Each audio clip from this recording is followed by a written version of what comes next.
Yo, what is up everyone? Things have changed. We are finally not using a green screen, no digital background. It has been a long time since I updated you guys. The last time we were here was actually February 6, 2020. I got really caught up just PC streaming and like really developing that platform out that I just didn't dedicate the time. And now that I've moved from Sacramento to LA, I finally have time. It's been a year and it went by a lot faster than I expected. You know, I said it when I started, I had no doubts about whether I was gonna become a successful streamer, and I wasn't wrong. I have yet to decline in growth, yet to decline in motivation. People in chat, so much love to all y'all, to the old homies, the OGs who have stuck through for a year, to my mods, Mod Hatter, Papa P Money. Thank you for being there for me. If I didn't name you, don't take it personally. I feel really cool saying this. There's too many of y'all. I'm gonna take up 10 minutes of the video just saying everyone's name who's been there for me. So much love to all you guys. You know who you are. Shout out to Ive Learned for always supporting me as well and doing this whole couples channel thing. Let me make sure I'm recording, because that would hurt my soul if I wasn't. In a year's time, a lot has happened with the stream. I mean, we went from console streaming to myself and my girlfriend at 3 separate accounts, streaming to a couple of people, being on that console stream from August all the way till about January. I got the PC in around my birthday, around November, and from November all the way to January, I learned how to use Adobe Premiere Pro. I learned how to use After Effects, built my own stream out, learned everything from scratch by using and utilizing other YouTubers. Check out the video, me thanking them, as well as all their links in my last Path Partner update. In the past year, it's been awesome. The switching to PC and learning an entirely new skill as far as gaming is concerned. One thing I am surprised about is how quickly I adjusted to PC, because I really thought, I've never played PC games before. I've never used a mouse and keyboard for literally anything. In fact, I had stopped using PCs. I was only on laptops when I did use a computer. So I'm really happy to say that I've adjusted pretty well. I've already, achieved some of the ranks I wanted to achieve within any particular game. I've learned a lot about computers, learned a lot about myself throughout this time. Also, we moved into our own apartment. For the first time in 5 years, 17 roommates later, I have my own space. You can check out our channel at Nico and Niche, and we just dropped the first half of our vlog. The second half will be about the apartment tour, how we designed it, all that good stuff. So 10 things I've learned since I started streaming. So number one, this ain't easy. Straight up, I never thought it would be easy. But as I got more involved in the process, as I continued to grow, as I continued to develop my brand, I realized this is not easy. Very naively, I thought, okay, I'll get the PC up, I'll set up my overlays, and then I'll be famous. But I really thought the growth would just happen. As soon as I hit PC, as soon as I had the webcam, I thought it would just start rolling. It wasn't easy, learning all these new programs from scratch, learning how to edit, learning how to use After Effects, learning how to social media market, learning how to do engagement, learning how to make content that people want, that I also am proud of without sacrificing my own originality. It wasn't easy, and it's going to continue to not be easy. But the one thing I love about this kind of career path is I don't mind that it's not easy. Because I'm finally working for myself, it really doesn't bother me. Every day is a challenge, every day is something new. Constantly working, and I'll get calls from family and they'll be like, so what are you doing? And I'm like, working. They're like, but you're unemployed. And I'm like, yeah, but I'm working literally every day, almost every moment. Number two, growth happens when you're worthy of growth. It's that simple. If you're sitting there, you're a streamer, you're watching this and you're just wondering, well, I feel like I'm doing everything right. I feel like, I've hit all the checks, but I'm still not growing, either on Twitch, on YouTube, Twitter, Instagram, so on and so forth. The harsh reality is, you aren't worthy yet. If you were, well, you'd be making moves, you'd see an increase in numbers. It's just the fact that you aren't worthy yet. And that's not a bad thing. It doesn't mean you can't be worthy. It just means you have to innovate. You have to figure out how to become worthy. Whether that be with your chat, within yourself. There's a huge development process, whether it be introspectively or outrospectively, extrospectively, whatever. I think people get caught up and they almost expect immediate success. And that's really not possible unless you're doing something so incredibly unique from the jump. You're doing something no other streamer has done. And let's be real, chances are you probably are doing something that someone else has done. Now it's whether a question of, well, eventually are you going to finally do something that someone else hasn't done? Or are you gonna do what's been done but just better than someone else? You gotta work hard, you gotta work harder than hard, and eventually it will happen to you. How it happens, when it happens, no one really knows. The third thing I learned, and it kind of ties to my last point, is you have to be dynamic and you have to be innovative. You can't just do the same thing month after month after month and expect some growth. So when I first started streaming, I was like, cool, like, you know, I have a pretty good personality, I'm energetic, I'm decently funny, and I'm really good at video games. I would say like 50% of people are just that, right? Like they have those qualities. I upload highlights that I thought were amazing, and I was like, that's better than this guy's highlights. Like, cool, like I can't wait till I pop off, and I'd upload 100 views, upload 75 views, upload 300 views. I would get a little discouraged, and I had to remind myself, well, if it was the right thing to do, you would see the results. Like, like you would see your name on the Explore page, you'd see yourself getting retweeted, you'd see your views go up in anything that you do. So it was a wake-up call initially, just like I have to figure out something new. Those who have been sticking by me, like I feel like I've done a good job of always innovating, but I've definitely fallen victim to being a little stagnant with what I'm doing with my content. I want this to be a lot more, and that's why I've diversified my platforms out from gaming. I have my talk show Kicking It. I've really made a huge effort to not only just do streaming, but have other avenues to generate interest within my content. Things I learned from streaming over the course of a year. Number 4, having an engagement and posting schedule is absolutely necessary. And it's something I realized quick. You know, I would be posting when I could, and I realized it should be when I'm posting when I should be posting. It is a process that's trial and error, figuring out when to post and how to post, what catches people's attention. Have a specific schedule of what type of videos or pictures I post on what particular days.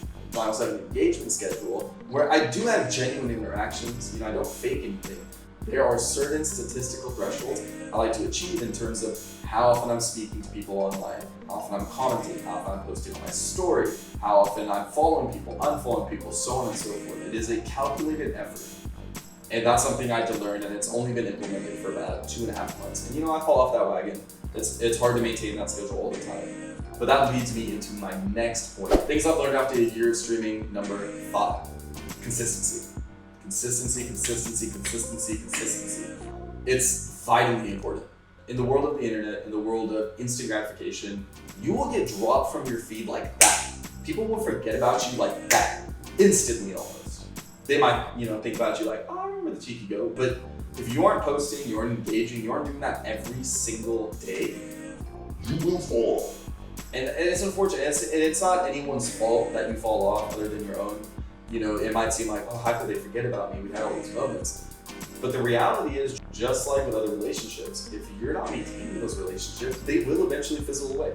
So consistency is really everything. And that, you know, that kind of builds off of the 4th thing I had learned, which was like having a schedule for yourself. And consistency doesn't just apply to, okay, when, you know, your posting schedule. It also applies to, is there a consistency with your online persona across all platforms? That's very important. Things I learned from streaming over the course of a year. Number 6, it can affect your health. Really, God,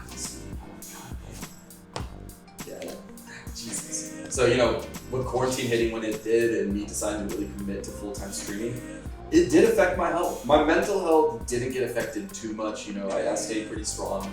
I had a really good support system, so I would say it was easier for me than it might be for others. So if you're struggling mentally with the concept of streaming, you know, take your time to reach out to others. But for me, I noticed it affected my physical health a lot. But I would highly recommend that if you're getting into streaming, like, really take care of your health. Invest in ergonomic equipment. It's vitally important because your physical well-being affects your mental well-being. Your mental well-being affects how and what kind of content you create and the quality of it.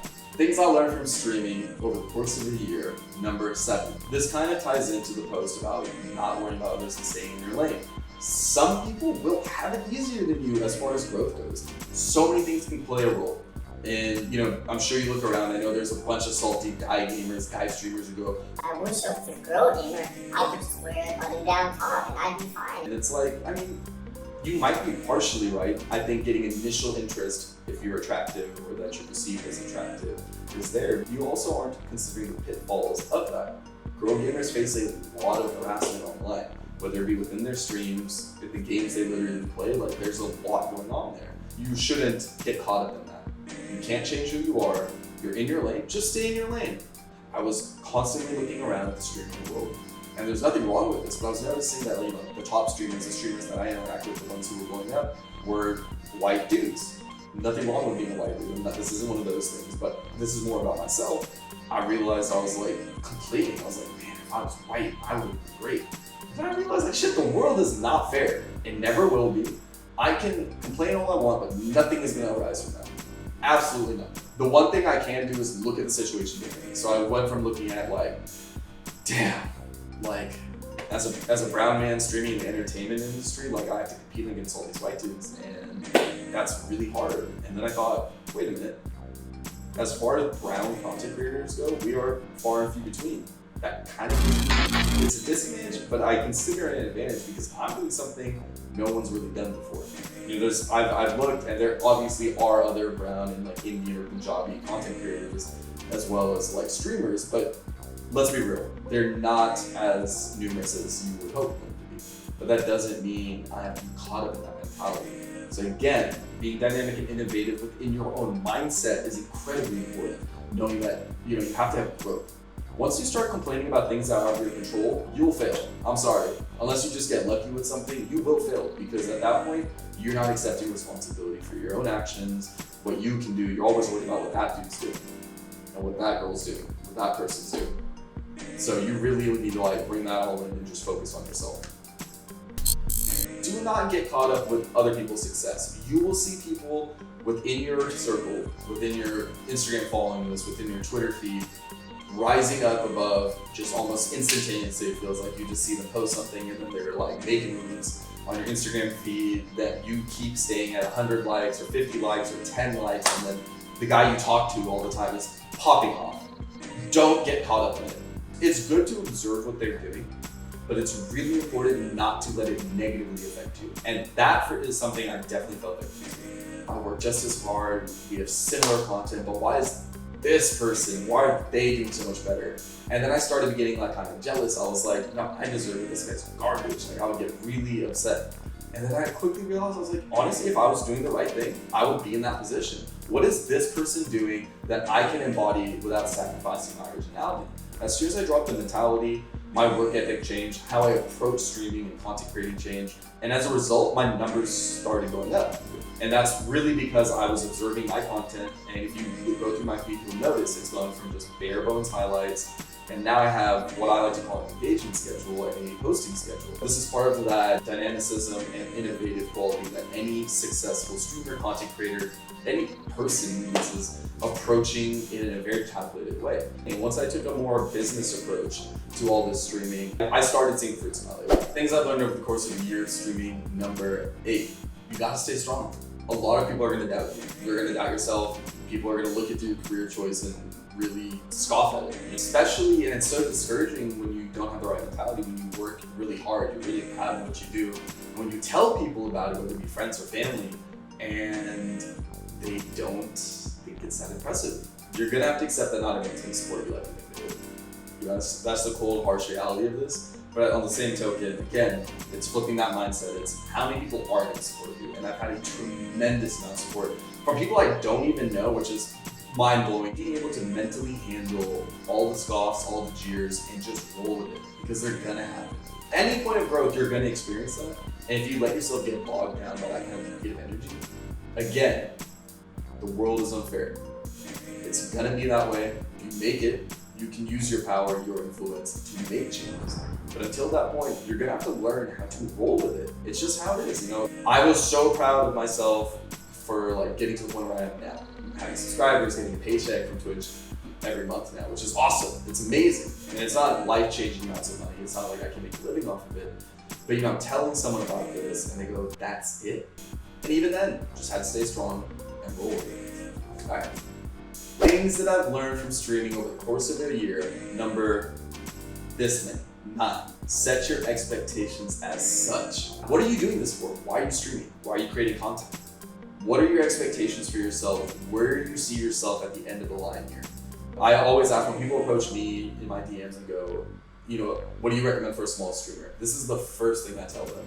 what do you want out of this? You know, do you want to just stream for you and your friends, just to have like videos share within your friend group? You know, are you trying to build a small community? Again, not really to gain a lot of monetary success out of it. Or are you trying to make it? Are you trying to become the next big streamer? Are you trying to make a livelihood and full-time career out of this? You need to really figure that out for yourself. Because once you do that, you can accept what you have to do. You know, if you're really just playing for yourself, you really don't need to change much other than, hey, maybe get some good lighting, record, learn how to edit for yourself. That's cool. You want a small community, you have to learn how to network a little bit. You have to learn how to like stream at the right times, all that good stuff. If you want to make a full-time career out of it, you're waking up early. Everything that you do, everything that you breathe is about creating content. It's about pushing forward. Like, you're grinding non-stop. It is a full-time career. You don't get to just be successful. It just doesn't happen like that. And even for those people who say, oh, if I was this person, or I look like this, or you know, I sound like this, and blah, blah, blah. Nah, like those people work hard. No matter who you want to name to me right now. It could be someone that you think just turns on the camera and gets, I guarantee you they've worked their ass off. It's a fact. So setting your expectations when it comes to streaming, content creating, or literally anything, to be honest, it helps you accept the amount of work it's going to take. You know, you set your expectations low, the work is going to be low. You set your expectations high, the amount of work that goes into it is going to be high. Like, it's just the natural order of how that goes. And that'll help you adjust to it mentally. You know, you have to ask yourself, I want to be in this position. Am I doing enough work to be in this position? You can look at that person's growth over time, see if you've put in that much work. If you have put in that much work, you'll be at that point. If you haven't, you'll stay where you are. It's just how it is. I've never declined in growth, but I have stagnated. You know, my growth chart, if I could imagine this, then plateau, then have a jump, then plateau, then have a big jump, and then a plateau, all the way, and then little jumps here and there. And every time I hit a plateau, I just have to go, what am I doing wrong? Or what am I not doing right? You know, I'm very confident in what I'm doing here, but there's always something I can change. And that ties back into a lot of the other points about like analysis and innovation. Things I've learned over the course of a year of streaming, number 10. I love this. This is what it's meant to be. I said it when I started. I was gonna make it. I was gonna be successful. But I still had doubt in my mind. I was like, you know, am I really like this? As time goes on, you know, in 5 years, am I still gonna enjoy doing this? And every month, every week, every time something got better, I realized this is it for me, y'all. Like, this is gonna be it. And at this point, I tell people, like, by this time next year, within my 2 years of streaming, this will be a full-time career. I don't have to work at restaurants anymore. I don't have to ask my parents for money anymore. I can now buy my niece and nephew's gifts. I can finally take my girl out on a nice date that she deserves. Like, in a year of streaming, one more year, by this point, I'm telling y'all, things are gonna be different. From the outpouring of support I receive from the community, from the Go Gang, Stay Strong Gang, there's been people who show me so much love. You know, people who just made me feel amazing. As I've gotten older, I've always been one of those people who gets a lot of self-love. Like, as in, I tend to not need other people's approval or, you know, kind words to feel better about myself. I receive DMs, I receive story shout-outs, and people say the nicest things about me, and it blows my mind. It honestly, like, I'm not kidding when I see them. I always send the same emojis. It's a little teardrop emoji, and then I'll heart it. Because literally when I see it, I go like, my heart. Like, y'all show me so much love, and I can't wait to show y'all that love back. Those are 10 things I've learned over the course of a year of streaming. So it's been a year. It's gonna be another great year, and a bunch of great years to come. Look forward to more Path to Market updates. I'll be updating you on my life, my personal, my gaming, my streaming, and I can't wait to share the rest of this year with you guys. Love y'all for the support, and I will see you guys soon. Chico out.